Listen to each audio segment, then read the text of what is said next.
மனச்சாட்சி இருப்பவர்களால் Iran மீது வலிந்து திணிக்கப்பட்ட யுத்தத்தை ஒருபோதுமே ஏற்றுக்கொள்ள முடியாது.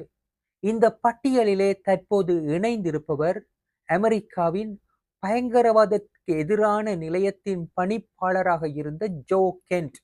அவர் எக்ஸ் தளத்திலே ஒரு பதிவை இட்டிருக்கின்றார். அதிலே குறிப்பிட்டிருக்கின்றார், இந்த யுத்தத்தை தம்மால் ஒருபோதுமே ஏற்றுக்கொள்ள முடியாது. நல்ல மனச்சாட்சியை கொண்டிருக்கின்ற தம்மால் இதற்கு இணங்கி போக முடியாது என்று தன்னுடைய பதவியை ராஜினாமா செய்ததாக அவர் குறிப்பிட்டிருக்கின்றார். அத்தோடு இந்த யுத்தத்தை ஆரம்பித்ததற்கான காரணம் இஸ்ரேல் மற்றும் அமெரிக்காவிலே இருக்கின்ற பலமிக்க இஸ்ரேலிய ஆதரவு லொபி, அதாவது அவருடைய ஆதரவு உடைய தரப்பினருடைய அழுத்தம் தான் இந்த யுத்தத்தை ஆரம்பிப்பதற்கு காரணம் என்று அவர் சுட்டிக்காட்டியிருக்கின்றார்.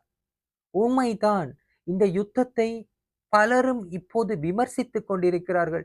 எந்த விதமான திட்டமிடலும் இல்லாமல், அமெரிக்காவிற்கு எந்த விதமான ஒரு நேரடியான அச்சுறுத்தலும் இல்லாமல் இந்த யுத்தத்தை அமெரிக்க ஜனாதிபதியும் அவருடைய நிர்வாகமும் ஆரம்பித்திருக்கின்ற என்ற விடயத்தை பலரும் இப்போது சுட்டிக்காட்டிக் கொண்டிருக்கிறார்கள். அந்த பட்டியலிலே அமெரிக்காவிலே முக்கியமான பொறுப்பிலே இருக்கின்ற ஜோ கென்ட் இப்போது இணைந்திருக்கின்றார்.